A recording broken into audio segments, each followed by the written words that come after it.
श्री सच्चिदानंद सद्गुरु साईनाथ महाराज की जय। श्री सच्चिदानंद सद्गुरु भरद्वाज महाराज की जय। సాయిరామ్ మాస్టర్ గారిని ఒక ప్రశ్నిస్తున్నారు. మాస్టర్, అందరి జ్ఞానేంద్రియాలు ఒకే నిర్మాణం కలిగి ఉన్నప్పుడు వాటి చేత ప్రభావితమయ్యే మనస్సుల తత్వాలు ఎందుకు భిన్నంగా ఉంటాయి?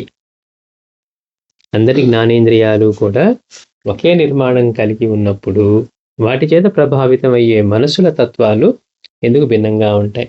మన దేహము, ఈ ఇంద్రియాలు ఇవన్నీ చూస్తే, కర్మేంద్రియాలు, జ్ఞానేంద్రియాలు కనుక చూస్తే అందరికీ ఒకేలా ఉన్నట్టు ఉంటాయి. కానీ వాటి చేత ప్రభావితం అయ్యే మనసు మాత్రం, అట్లా మనస్తత్వాలు మాత్రం ఎందుకు భిన్నంగా ఉంటాయి? అంటే అందరికీ ఒకేలాంటి ఆలోచనలు కానివ్వండి, ఒక వస్తువుని చూసినప్పుడు కానీ, లేకపోతే ఒక ఆలోచన కానీ ఎందుకు భిన్నంగా ఉంటాయి అంటే మాస్టర్ చెప్తున్నారు, సృష్టి ప్రళయం అన్నవి ఆద్యంతాలు లేకుండా తిరిగి తిరిగి జరుగుతూ ఉంటాయని, ప్రళయానికి ముందున్న జీవులన్నీ వాటి కర్మలను అనుసరించిన కర్మఫలాలను, సంస్కారాలను అనుసరించి తర్వాత సృష్టిలో ఆయా గుణాలు కలిగిన జీవులుగా వాటి కర్మఫలాలను సమర్థమైన పరిస్థితుల్లో, యోనులలో జన్మిస్తాయని, అక్కడ నుండి మరలా జననము, కర్మఫలము, సంస్కారము, మరణము, జన్మ అనే గొలుసు ఎల్లకాలం కొనసాగుతుందని ఋషులు చెప్పారు. ఋషులు చెప్పారని చెప్తున్నారు. ఏంటట? అంటే ఇప్పుడు మన ఉద్దేశంలో మన శరీరాలు, మన ఇంద్రియాలు ఒకేలా నిర్మాణం అయితే ఒకేలా ఉన్నాయి. కానీ వాటి చేత ప్రభావితం అయ్యే మనసు మాత్రం తత్వాలు డిఫరెంట్గా ఉన్నాయి. ఎందుకని అంటున్నారు. అంటే దానికి మాస్టర్ గారు చెప్తున్నారు, అసలు మనం ఈ జన్మ ఎట్లా వస్తుంది, దేని బేస్ చేసుకొని మనకి ఇవన్నీ వస్తాయి అనేది ఒకే దానిలో చెప్తున్నారు. అది ఋషులు చెప్పారు మనకని. సృష్టి, ప్రళయం ఇవన్నీ కూడా ఆద్యంతాలు లేకుండా తిరిగి తిరిగి జరుగుతూ ఉంటాయని. ఇది ఎండ్ అంటూ ఉండదు. ఒకసారి సృష్టి మళ్ళీ ప్రళయం వచ్చిన తర్వాత మళ్ళీ కొంతకాలానికి మళ్ళీ సృష్టి చేస్తాడు. ఆయనకి అదొక ఆట. మళ్ళీ ప్రళయం, మళ్ళీ సృష్టి. ఇప్పుడు ఈ సృష్టిలో ఉన్న జీవులన్నీ కూడా వాటి కర్మలను అనుసరించిన కర్మఫలాలను, మరి ఎన్నో కర్మలు చేస్తూ ఉన్నాం, మరి వాటి కర్మఫలాన్ని అనుభవించాలి కదా. కాబట్టి జన్మ తర్వాత జన్మే కాకుండా ఒకవేళ ఈ ప్రళయం అయిపోయిన తర్వాత మళ్ళీ సృష్టిలో కూడా ఇప్పుడు ఎలాంటి కర్మలు చేశామో మళ్ళీ వాటి ఫలితాన్ని తీసుకొని మనం మానవ జన్మెత్తాలా, జంతు జన్మెత్తాలా, ఇంకా వేరే జన్మలెత్తాలా అనేది. అందుకని ఇక్కడ అంటున్నారు, వాటి కర్మలను అనుసరించిన కర్మఫలాలను, సంస్కారాలను. అంటే సంస్కారం అంటే మనకి మాస్టర్ చెప్పారు, ఒకే పనిని అలవాటుగా చేసేయటం, తేలిగ్గా అబద్ధాలు ఆడటం ఉంది, తేలిగ్గా అబద్ధాలు ఆడేస్తాం, మనం ఎవరిని ఇబ్బంది పెట్టట్లేదు కదా అనుకుంటాం, అది సంస్కారం అయిపోతుంది. ఇలా దొంగతనం ఉంది, సంస్కారం అయిపోతుంది. ఇట్లా ప్రతి ఒక్కటి కూడా మనం ఏవి చేయకూడదు అవి చేసుకుంటూ అలవాటు ప్రకారం అత్యంత సులభంగా ఎఫర్ట్లెస్గా చేయటం అలవాటు అయిపోతే అది సంస్కారం. అట్లా ఒకసారి అది అంటుకున్నాయంటే అలవాటు అయిపోయింది కదా, జన్మలకి అవి వస్తూనే ఉంటాయి మనతోటి. అందుకని కర్మఫలాలను, సంస్కారాలను అనుసరించి తర్వాత సృష్టిలో, ఈ సృష్టి అయిపోయి మళ్ళీ కొత్త సృష్టి చేసినప్పుడైనా సరే, అంటే ఈ సృష్టి లోపల మనం ఎన్నో జన్మలు ఎత్తుతాం. ఒకవేళ ప్రళయం వచ్చినా మళ్ళీ సృష్టిలో వచ్చేటప్పటికి ఒకవేళ మనం అలాంటి కర్మలు చేసి ఉంటే వాటి ఫలాలు కనుక అనుభవించకపోతే మళ్ళీ, అంటే మనం పూర్ణత్వం చెంది అజ్ఞానం నుంచి బయటపడే వరకు ఎన్నిసార్లు సృష్టి, ప్రళయం ఆద్యంతాలు లేకుండా జరుగుతున్నా వాటిలో మాత్రం మనం జన్మిస్తూనే ఉంటాం. వాటికి అప్పుడు ఎలా ఉంటాము అంటే, మనం గతంలో చేసుకున్న కర్మను అనుసరించి వాటి యొక్క ఫలితాలు, అటువంటి సంస్కారాలని తీసుకొని ఆయా పరిస్థితులకు అనుగుణంగా మనకి ఎలాంటి జన్మ రావాలి అదే అంటున్నారు, అనుసరించి ఆయా గుణాలు కలిగిన జీవులుగా వాటి కర్మఫలాలను ప్రసాదించ సమర్థమైన. ఇప్పుడు వాడు చేసుకున్న పనికి వాడికి భగవంతుడు ఆ కర్మ ప్రసాదించాలంటే అది తీసుకునే దానిలో ఉండాలి. వాడు ఎప్పుడు ఒక్కడికి కూడా ఒక మెతుకు పెట్టలేదు, లేకపోతే ఒక చిన్న సహాయం కూడా చేయలేదు. వాడికి ఎలాంటి జన్మ రావాలో అలాంటి జన్మ వస్తుంది. అంటే దాని ప్రతిఫలం పొందేదగ్గ జన్మే వస్తుంది అన్నమాట. అందుకని సమర్థమైన పరిస్థితుల్లో యోనులలోనూ జన్మిస్తారు. మనుషులలో జన్మిస్తారా, లేకపోతే జంతువులో జన్మిస్తారా అనేది. అక్కడ నుండి మరలా ఒకసారి జన్మించిన తర్వాత ఏమవుతుంది, మళ్ళీ అక్కడి నుండి మరలా జననము, కర్మఫలము. జన్మించాం, అజ్ఞానంలో జన్మించాం, కర్మ చేస్తూ ఉంటాం, అజ్ఞానపూర్తి కర్మ చేస్తూ ఉంటాం, వాటి కర్మఫలాన్ని సిద్ధం చేసుకుంటూ ఉన్నాం. అనుభవించడానికి ఇంకా మళ్ళీ ఆ చక్రంలో పడి కర్మ, జన్మ, కర్మఫలము, సంస్కారము, దాని తర్వాత మళ్ళీ మరణము, మళ్ళీ జన్మ అనే గొలుసు ఎల్లకాలం కొనసాగుతుందని ఋషులు చెప్పారు. అంటే మనకి దొరికిన మహాత్ములు దీనిలో నుంచి మనం బయటపడడానికి వచ్చారు. మనమేమంటున్నాం, ఇప్పటికి ఈ జన్మలో ఏదో ఈ 2 కోరికలు తీర్చేయండి, తర్వాత చూసుకుంటాం. మాకు ఇప్పుడు ముక్తి అవే వద్దు, మేము మాత్రం తర్వాత చూసుకుంటా ఉంటాం. అంటే మనం కాదండి, నాకు బాగా ఎక్కువ ఉంది దాని పట్ల అన్నాం అనుకోండి, అంటే దానికోసం తపన పట్టడం కనపడాలి. కనుక ఇందులోంచి ఈ గొలుసులో నుంచి బయటపడేయటానికే మనకి మహాత్ములు గురువులుగా భగవంతుడు మన దగ్గరికి వచ్చినా కానీ మళ్ళీ మనకున్న సంస్కారాల వలన మనకి వేటి మీద ప్రీతి ఉంటుందో వాటి మీదే ఉంటుంది తప్పించి వాళ్ళు ఇచ్చే ఎంత ఇదిగా చెప్పినా కానీ మళ్ళీ మన మనసు అటైపోతుంది. అందుకని సంస్కార గుణభేదాలను అనుసరించి సత్వ రజస్తమో ప్రధానమైనవిగా జీవులను విభజించవచ్చు. సత్వం, రజోగుణం, తమోగుణం, ఇట్లా. అంటే ఇప్పుడు జన్మించిన తర్వాత వాళ్ళ సంస్కారాలు, వాళ్ళ గుణభేదాలను అనుసరించి వాళ్ళకి ఇలాంటి గుణాలు ఉన్నాయి, ఓహో ఇలాంటి గుణాలు వీళ్ళు ఎక్కువగా ఉన్నాయి అంటే వీడు ఎలాంటి గుణానికి చెందినవాడు, సత్వగుణంలో ఉన్నాడా, తమో గుణంలో ఉన్నాడా, రజోగుణంలో ఉన్నాడా అని విభజించవచ్చు. ఇప్పుడు జన్మించిన తర్వాత అవి చేసిన మానసిక భావాలు, వాచక సత్య అసత్య వ్యర్థ దుష్ట భాషణలు. అంటే చూడండి, అవి చేసినటువంటి మానసికమైనవేమో భావాలు, వాచికంగానేమో మాట్లాడేవేమో సత్య అసత్యాలు, వ్యర్థ దుష్ట భాషణాలు. కాయిక అంటే శారీరకంగా ధర్మబద్ధంగా ఆర్జించబడిన శుద్ధమైన ఆహారాన్ని మాత్రమే భగవంతునికి ఆయన రూపాలుగా తలచి సాటి జీవులకు పెట్టడం కానీ లేక తద్విరుద్ధమైన జీవనం కానీ. అంటే గుణాలు చెప్తున్నారు, ఈ వీళ్ళకున్న సంస్కారాలను బట్టి, వీళ్ళ ఆలోచనలు బట్టి, వీళ్ళు చేసే వాటిని బట్టి ఎలాంటి గుణాల్లో ఉన్నారు, వీళ్ళు సత్వగుణంలో ఉన్నారా, తమో గుణంలో ఉన్నారా, రజో గుణంలో ఉన్నారని 3 గుణాల చేత ఎక్కువ ఏ గుణాల చేత ప్రేరేపించబడుతున్నారని వాళ్ళు విభజించవచ్చు. అయితే అవి చేసినటువంటి మానసిక భావాలు, వాచికంగానేమో సత్య అసత్యాలు, ఎప్పుడు మనం మాట్లాడే మాటలు అందులో నిజాలు అబద్ధాలు, వ్యర్థమైనవి అవసరం లేని మాటలు, దుష్ట భాషలు. కాయిక అంటే ధర్మబద్ధంగా ఆర్జించబడిన శుద్ధమైన ఆహారాన్ని మాత్రమే భగవంతునికి ఆయన రూపాలుగా తలచి సాటి జీవులకు పెట్టడం కానీ. చూడండి, అసలు ధర్మబద్ధంగా ఆర్జించబడిన శుద్ధమైన ఆహారాన్ని మాత్రమే. సత్వగుణం, సాత్విక ఆహారం అంటే ఉప్పు కారం తక్కువ వేసుకున్నామండి, మసాలా వేయలేదండి, అది సాత్వికం అవ్వదు. ధర్మంగా ఆర్జించబడినది, ధర్మంగా ఆర్జించబడి దాన్ని భగవత్ ప్రసాదం అన్న భావంతో తీసుకొని వాటిని వండి మళ్ళీ ఆయనకి నైవేద్యం ఇచ్చి ఆయనకి కానీ ఆయన రూపాల్లో ఉన్న వాళ్ళకి అట్లా తీసుకున్నది సాత్వికమైన ఆహారం అవుతుంది. అందుకని మహర్షి గారు అన్నారు, ధర్మబద్ధంగా ఆర్జించబడిన శుద్ధమైన ఆహారాన్ని మాత్రమే. మనవాళ్ళు ఎలా ఉంటారు, తప్పులు చేశాం కదా తీసుకెళ్ళి హుండీలు వేస్తే పాపం పోయిద్దేమో అనుకుంటారు. కానీ అసలు ఆయన స్వీకరించడానికే సాత్వికంగా ఉండాలి అంటే ధర్మబద్ధంగా ఆర్జించబడిన శుద్ధమైన ఆహారాన్ని మాత్రమే భగవంతునికి ఆయన రూపాలుగా తలచి సాటి జీవులకు పెట్టడం కానీ, సాటి జీవులకు పెట్టడంలో కూడా వీళ్ళకి పెడితే పుణ్యం అనే భావం కన్నా ఈ రూపంలో కూడా భగవంతుడే ఉన్నాడు, సద్గురువే ఉన్నాడని ఆ భావంతో పెట్టడం కానీ, లేదు దానికి భిన్నంగా జీవించడం, లేక తద్విరుద్ధమైన జీవనం కానీ, ఇట్లాంటి కర్మలను బట్టి జీవుల్లో ఆయా గుణాలు మరింత బలీయమవుతాయి. వాళ్ళలో గుణాలు ఇలా చేసేదాన్ని బట్టి వీడు భగవంతుడికి పెట్టి ఇట్లా చేస్తూ ఉన్నాడా, ధర్మబద్ధంగా ఉంటున్నాడా, అధర్మంగా ఉండి ఇలా ఉంటున్నాడా, ఏమవుతాయి బలంగా, అవే బలపడతాయి, అవే సంస్కారాలుగా అవుతాయి. కనుక అలాంటి గుణాలు మరింత బలీయమవుతాయి. ఇవే సంస్కారాలు. మాస్టర్ అంటున్నారు అట్లా బలీయంగా అయ్యే ఇలాంటి గుణాలే సంస్కారాలు, వాసనలు. ఎంతో కాలం నుంచి ఈ వాసనలు పోవట్లేదండి అంటారు. వాసన అంటే పెర్ఫ్యూమ్ కాదు, మనకు ఉన్నటువంటి ఆలోచన విధానం, భావం.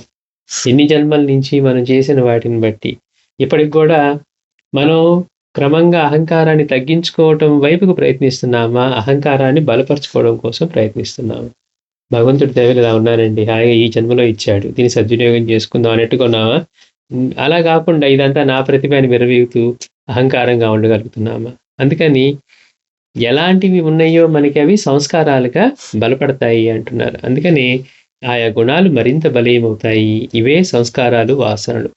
వీటి సమిష్టి రూపమే మనస్సు కనుక అంటే మన యొక్క సంస్కారాల, వాసనల సమిష్టి రూపమే మనస్సు కనుక వ్యక్తికి భిన్నంగా ఉంటాయి.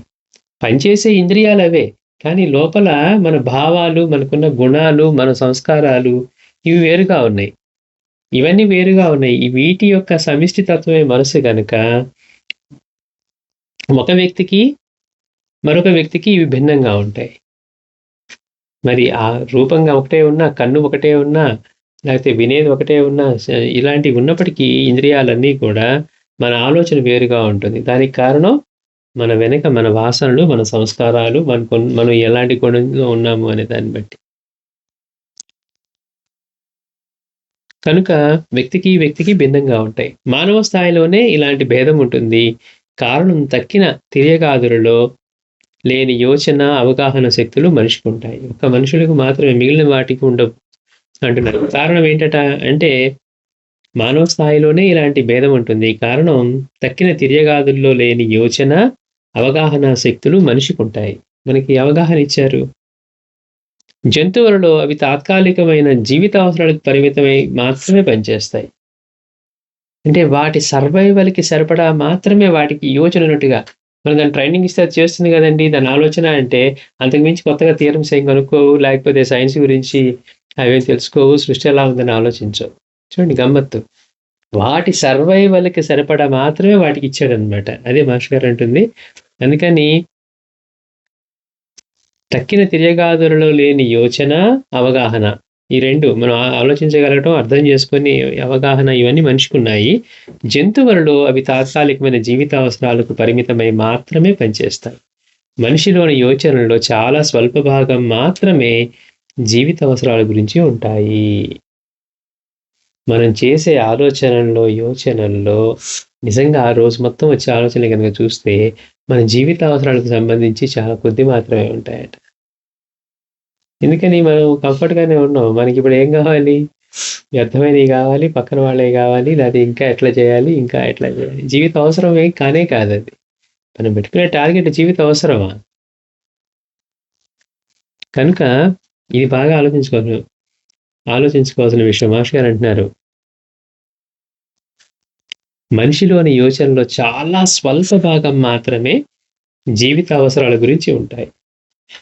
వ్యక్తుల, వస్తువుల గురించిన అభిప్రాయాలు, భూత భవిష్యత్తుని గురించిన ఆశలు, భయాలు, జీవితపు విలువల పట్ల విభిన్న దృక్పథాలు, వాటి వల్ల కలిగే భేదాభిప్రాయాలు, వాటన్నింటి పట్ల మమకార, ద్వేష, అసూయాదులు ఉంటాయి. మనం ఎంత సాత్వికంగా ఉన్నామని మనం అనుకుంటూ ఉన్నా, మేము వ్యర్థంగా కాలం గడపమండి అని మనం అనుకుంటూ ఉన్నా, మనం చేసే ఆలోచనల్లో నిజంగా జీవితానికి అవసరమై చేసేవి ఎంతో కొద్దిగా ఉంటాయట.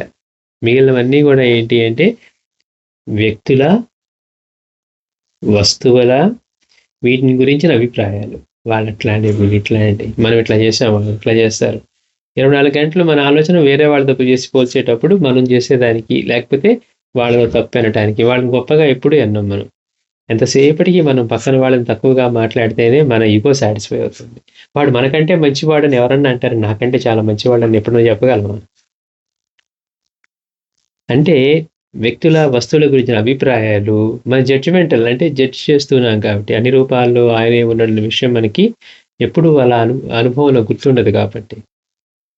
అట్లా వేరు అన్న భావంతో వ్యక్తుల, వస్తువుల గురించిన అభిప్రాయాలు, భూత భవిష్యత్తు గురించిన ఆశలు. ఇప్పుడు ఉన్నాం, కానీ ఇప్పుడు ఉన్నందుకు హ్యాపీగా ఉండట్లా. మనకి ఒక సంవత్సరం పాటు ఉద్యోగం లేకపోయినా తినటానికి, ఉండటానికి లేనంతగా ఉంది. అయినా కానీ మన జీవితం అంతా మనకంటే లేనోడు హాయిగా తిని నిద్రపోగలుగుతుంటే మనం మాత్రం టెన్షన్. ఏమవుతుందంటే రేపు ఏమవుతుందో, రేపు ఉంటుందో ఉండదో. సంవత్సరం దాకా మనకి ఏ విధంగానూ ఇబ్బంది లేదని తెలుసు. లేకపోతే ఇంకో సంవత్సరం, 2 సంవత్సరాలు, 3 సంవత్సరాలు తినగలిగి, ఉండగలిగినంత ఉన్నా కానీ అంటే ఎందుకు చెప్పుకుంటున్నాం ఈ మాట? ఎంత ఉన్నా గానీ ఆ అసంతృప్తి మనకి భయాందోళనలు లేని అయ్యో! అందుకని మాస్టర్ గారు అంటున్నారు, భూత భవిష్యత్తుల గురించిన ఆశలు, భయాలు. జీవితపు విలువల పట్ల విభిన్న దృక్పథాలు, వాటి వలన కలిగే భేదాభిప్రాయాలు. ఇద్దరు కూర్చొని మాట్లాడుకుంటే ఏమవుతుంది? భేదాభిప్రాయాలే వస్తాయి. వాటన్నిటి పట్ల మమకార ద్వేష అసూయాదులు ఉంటాయి. ఉదాహరణకు మత, జాతి, వర్ణ, భాష, ప్రాంతీయ భావాలు, ఉచ్చ నీచాలు మొదలైనవెన్నో ఉంటాయి. వీటన్నింటికీ మూలం యోచనే. ఇలాంటి ఎన్ని వివిధమైన భావాలు వివిధ వస్తువుల పట్ల, వ్యక్తుల పట్ల ఉండడానికి కారణం ఏంటి అంటే వీటన్నిటికీ మూలం యోచనే. అవగాహన పెరిగిన కొద్దీ యోచన నిర్దిష్టమై మంచిని గుర్తించి, ప్రేమించి, ఆచరించి వృద్ధి చెందించుకునే సామర్థ్యం మనిషికున్నది. వాడు ఎలాంటి సంస్కారాలతో వచ్చినా నిజంగా ప్రతి ఒక్కడికి కూడా భగవంతుడు అవకాశం ఇస్తాడు. లేకపోతే ఇంకా ఈ జీవితంలో మనం కృషి చేసి మనం సాధించాలనేది ఏమి ఉండదు. యంత్రంలాగా పుట్టాం, యంత్రంలాగా పనులు చేసుకున్నాం, ఏదొస్తే అది అనుభవించాలి, కష్టం వచ్చినా సుఖం వచ్చినా. కానీ భగవంతుడు మనకి స్వేచ్ఛనిచ్చాడు. ఆ కర్మఫలాలు అనుభవిస్తూ ఉన్నా ఇక్కడి నుంచి ఉత్తమమైన జీవితంలోకి మనం బాట వేసుకోవడానికి, మళ్ళీ ఇలాంటివి చేయకుండా ఇందు నుంచి బయటపడటానికి వీటన్నిటికీ ఇచ్చారు. అందుకని మనకి ఇలాంటి తేడాలు, భావాలు ఇవన్నీ ఎందువల్ల వస్తున్నాయంటే మన యోచన వల్ల, మన ఆలోచన విధానం. అవగాహన పెరిగిన కొద్దీ మనకు అర్థమైంది, ఒరే ఇన్ని చేసినా కానీ నేనంటూ ఉండను, నేను పోతే ఎవరు నన్ను పట్టించుకునేవాళ్ళు లేరు. ఇవాళ మన చుట్టూ చేరి మనల్ని నువ్వు గొప్ప అన్నవాడు ఎవరు, రేపు మనం పోతే పట్టించుకునే వాళ్ళు లేరు. ఇదంతా కూడా అశాశ్వతం. మనకి ఇచ్చిన సమయాన్ని సద్వినియోగం చేసుకొని ఎట్లా మన జీవితానికి మంచి బాట వేసుకుంటాము, గురువు యొక్క అనుగ్రహాన్ని పొందాలంటే ఏం చేయాలి, నలుగురిలో మనం మంచిగా ఉండాలి, అన్ని రూపాలు ఆయనే ఉన్నాడంటే మనం ఎలా నడుచుకోవాలి, మిగిలినవన్నీ అశాశ్వతం అని గుర్తుంచుకొని అట్లాంటి అవగాహన పెంచుకున్నారనుకోండి, జీవితంలో దేనికి గొడవపడాలి, ఎవరికో ఎక్కువ ఉంటే మనకేం బాధ. ఎందుకని మనకి అవగాహన వచ్చింది. మనకి జీవిత అవసరాలు ఏంటి, మనకు కావాల్సినవన్నీ భగవంతుడు అన్నీ ఇచ్చాడు. సార్థకం చేసుకోవడానికి మనకు అవకాశం ఇచ్చాడు. అందుకని ఆయన పట్టుకున్నాం, గురువుని పట్టుకున్నాం కనుక సమయం అంతా ఆయన గురించి ఆలోచన చేయాలి కానీ అనే ఆలోచన వచ్చి అట్లాంటి అవగాహన పెరిగితే ఏమవుతుంది, అప్పుడు దాకా ఉన్న ఈ భేదాభిప్రాయాలు, లేకపోతే మనకి సంస్కారాలుగా అలవడుతున్నటువంటి ఈ భావాలు ఇవన్నీ కూడా వాటి నుంచి మనం తొందరగా విడిపడవచ్చు. అందుకని అన్నింటికీ మూలం యోచన. అందుకే ఏమంటున్నారు, యోచన చేసేటప్పుడు మనకు అవగాహన అనేది అంత ఇంపార్టెంట్, భక్తి కుదరాలన్నా అని కూడా. అందుకని ఈ అవగాహన ఎప్పుడైతే నిర్దిష్టం అవుతుందో మంచిని గుర్తించి, ప్రేమించి, ఆదరించి వృద్ధి చెందించుకునే సామర్థ్యం మనిషికి ఉన్నది. అయితే అంతా కర్మఫలాన్ని అనుసరించే జరిగితే ఇక మార్చుకునే స్వేచ్ఛ ఎక్కడిది అన్న ప్రశ్న రావచ్చు. అంటే అదేంటండి, ఇప్పుడు మరి కర్మఫలితాన్ని బట్టి కదా మనకి ఇవన్నీ వస్తుంది, అన్నీ అదే నడిపిస్తూ ఉంటే ఇక మనకి స్వేచ్ఛ ఎక్కడుంది మనం చేసుకోవడానికి అనే ప్రశ్న రావచ్చు. మన అవగాహన పెరిగితే కర్మఫలంగా జరిగి తీరవలసిన సంఘటన పట్ల, వాటి కారకులకు అనుకున్న వారి పట్ల భావాలు మారుతాయి. జరుగుతుంది. అవగాహన పెరిగితే ఏమవుతుందట అంటే మనకు జరిగిన సంఘటన పట్ల, వాటికి కారకులు అనుకున్న వారి పట్ల భావాలు మారుతాయి. ఇప్పుడు ఏమంటున్నాం, వీళ్ళ వల్లే ఇలా అయిందంటున్నాం. అది అవగాహన పెరిగితే కర్మ ఫలితం అని కూడా మనం అనుకోవచ్చని. ఈ మార్పు వారి ప్రతిక్రియలను, వాటికి మూలమైన సంకల్పాలను మార్పు చేయిస్తుంది. ఎప్పుడైతే మనకు ఒకళ్ళనే బ్లేమ్ చేస్తూ మన దానికి జరిగిన దానికి కారణం వీళ్ళే అని మనం ఇలా చేస్తూ ఉన్నామో అప్పుడు మనుషుల్నే మనం నిందిస్తూ ఉంటాం. అలా కాకుండా ఉన్నప్పుడు ఏమవుతుంది అంటే ఈ మార్పు వారి ప్రతిక్రియలను, వాటికి మూలమైన సంకల్పాలను కూడా మార్పు చేస్తుంది. ఉదాహరణకు విశ్వమంతా భగవంతుని రూపమన్న అవగాహనను నిత్య సత్సాంగత్యము, పూజ, ధ్యానము, సద్గ్రంథ పఠనలతో దృఢం చేసుకుంటే మనకు చెడు చేసేవాడు అజ్ఞానం వలన, మన రుణానుబంధం వలన అలా చేస్తున్నారని, ఆ రూపంలో మనం ఇది వరకు అజ్ఞానంలో చేసిన దానికి ప్రతిఫలం మనమే అనుభవిస్తున్నామని గుర్తుండి యథాశక్తి ఆ చెడును తప్పించుకోవడానికి, ఆ వ్యక్తులను ప్రేమతో, అవగాహనతో సంస్కరించుకోవడానికి యత్నిస్తాము. అంటే అవగాహన ఉన్నవాడు ఎలా ప్రవర్తిస్తారు, అవగాహన లేని వాళ్ళు ఎలా ప్రవర్తిస్తారో చెప్తున్నారు. అంటే కారకులు వాళ్ళే అని చెప్పి వాళ్ళ మీద ద్వేషం పెంచుకోవటం, వాళ్ళ ప్రతిక్రియల పట్ల మన భావం ఇలా కాకుండా, మనం కారణం ప్రతి ఒక్కళ్ళకి అనుభవంలోకి వచ్చేది ఈ రుణానుబంధాల వల్ల, గతంలో మనం అజ్ఞానాలను చేసుకుంటామేమో అనే విషయం అవగాహనలో ఉండటం వల్ల దాని ప్రతిఫలమే మనం అనుభవిస్తున్నామని గుర్తుండి యథాశక్తి ఆ చెడును తప్పించుకోవడానికి, ఆ వ్యక్తులను ప్రేమతో, అవగాహనతో సంస్కరించుకోవడానికి యత్నిస్తాం. అయినా వారు చెడు చేస్తే ఓర్పుతో, ప్రేమతో ఊరుకుంటాం. భాగవతంలోని భిక్షుగీత ఈ తత్వాన్ని చక్కగా చిత్రిస్తుంది. కనుక ఈ యోచనలోని భేదం వలన వస్తువుల, వ్యక్తుల పట్ల మన భావాలను బట్టి, దానిని బట్టి మన ఆచరణ ఉంటుంది. ఒక ప్రశ్న ఏంటి? అందరికీ ఒకేలాగా జ్ఞానేంద్రియాలు, ఈ ఇంద్రియ నిర్మాణం ఉన్నప్పటికీ కూడా వాటి చేత ప్రభావితమయ్యే మనసు ఎందుకు రకరకాలుగా పనిచేస్తుంది అని.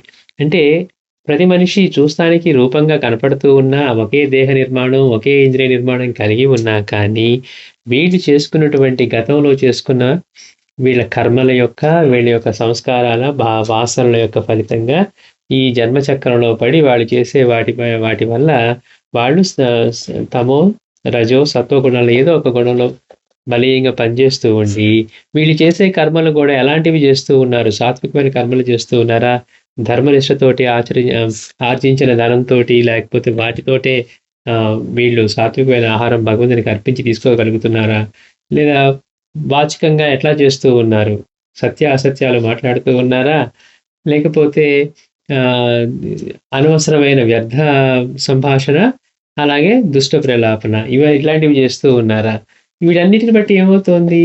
ఇవన్నీ వీళ్ళు సిద్ధం చేసుకొని వస్తూ ఉన్నారు. చూడటానికి ఏమో వాళ్ళు ఇలానే ఉన్నారు కదండి, వీళ్ళు ఇలానే ఉన్నారు కదండి, వాళ్ళేంటి ఇలా ఆలోచిస్తున్నారు, వీళ్ళేంటి ఇలా ఆలోచిస్తున్నారు. అంటే ఒకే సంఘటన పట్ల ఇద్దరు వ్యక్తులు రకరకాలుగా ఎందుకు ఆలోచిస్తున్నారు? ఒకళ్ళేమో పాజిటివ్గా, ఒకళ్ళు నెగిటివ్గా. అంటే మనకున్న సంస్కారాల బలం, మన వాసనలు జన్మ జన్మల నుంచి చక్రంలో మనం వస్తూ ఉన్న వాటితోటి అజ్ఞానంతో ఉండి అవగాహన పెంచుకోకపోవటం వల్ల మనం ఇలా ప్రవర్తిస్తూ ఉన్నాం. అంటే చూస్తానికి మనుషులు ఇంద్రియాలు ఒకేలా కనపడుతూ ఉన్నా వెనక వాటి సంస్కారాలు, వాటి వాసనా బలాలు. అందుకని మాస్టర్ గారు అంటున్నారు వీటన్నిటికీ కారణం ఏంటి అంటే యోచనే.